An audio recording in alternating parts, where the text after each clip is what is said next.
Hello and welcome back to Bakes for Kindness. Today I'll be walking you through a simple shortbread recipe. One thing I love about making shortbread is that you can make it out of very few ingredients that normally any baker has in their cupboard. So if you feel like making something but don't want to have to make a big cake or anything like that, shortbreads are really straightforward. They're also a good bake to start you off on if you're not really used to baking. After we've washed our hands and put on our apron, we will need to get a big baking tray and line this with grease-proof paper.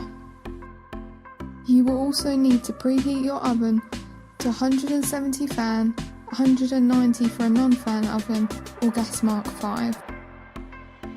The first things we will be measuring is the butter and the sugar. So to start with, measure 55 grams of caster sugar and place it in your mixing bowl. And then measure 125 grams of butter and place it in the mixing bowl. For this recipe I would recommend using butter and not margarine, as it tends to produce better tasting shortbread. With your butter and sugar measured, it's time to mix them up. Using a wooden spoon or another utensil, just mix it up until the butter and the sugar are combined and are creamy. The good thing about this recipe is it only takes 3 ingredients, so it's easy for anyone to do. Next you want to measure 180 grams of plain flour. Once you've measured it, run it through a sieve and into the mixture, and then stir it in until it's fully combined. As it all comes together, it will begin to look a bit like a dough mixture. Once you have your dough all together, get a bit of extra flour and sprinkle it on top of the work surface. This is so when you roll it out, it doesn't stick. You will also want to coat a rolling pin in flour as well, so this does not stick to the dough either. Then tip your dough out of the bowl, squish it all together so it's one piece, and then get your rolling pin and begin to roll it out.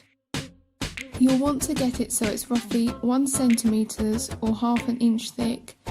Now this can be tricky to get it all the same thickness, at least for me, so just do it as close as you can. Once your dough is at the desired thickness, it's time to decide what shapes you want to cut your shortbread into. Traditionally they're either as fingers or as rounds, but you can use whatever shape you wanted to. You could maybe cut them out as stars, or if you're giving them as gifts you can also have them in like festive shapes as well. Cut out as many shapes as you can, and then with the excess dough, squish it all together and roll it back out like it was before, and just keep cutting and repeating this process until you've either used up all the dough or as much of the dough as you can. As you go, place the shapes that you've cut out onto the lined baking tray. Once you've cut out all your shapes, take a little bit of extra caster sugar and sprinkle it on top. If you're worried you've accidentally dumped too much on, like I have, just take your finger or the back of a spoon and spread out the sugar a bit. Now put your dough shapes in the fridge to chill for 20 minutes. Once 20 minutes has passed, it's time to put your shortbread in the oven. They normally take about 15 to 20 minutes to cook. You'll be able to tell when they're done when they start turning a pale golden brown. Normally it's easier to tell if you look at the edges of the shortbread, and if these have started browning, it means your shortbread is cooked. The charity that I'd like to talk to you about today is called the Charities Aid Foundation. For over 90 years they've been helping donors, companies and charities make a bigger impact with their money.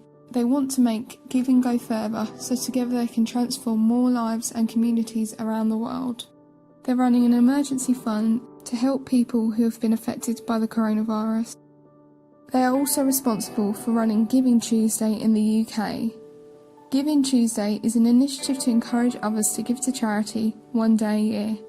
The most recent one was Giving Tuesday Now, which was on the 5th of May 2020 as a global response to coronavirus. People shared their messages of thanks or put a heart in their front window as a sign of gratitude to all of the essential workers supporting our communities. Donations were also made to charities and funds to help those most affected by the crisis. For more information on the Charities Aid Foundation, Giving Tuesday or Giving Tuesday Now, please click on the links in the description below. Thank you. Now back to the bake. Once your shortbread is cooked, transfer them onto a wire rack to cool, and then put them in an airtight container, and then you can stack on them as you wish. And there you have it, you've made your very own shortbread biscuits. I hope you've enjoyed making them. Please like and share this video and subscribe to my channel for more baking videos where we'll learn how to make different bakes together. If you want to share your bakes with me, use the hashtag BakesForKindness on Instagram. Thank you very much for watching. I'll see you in the next video. Bye bye.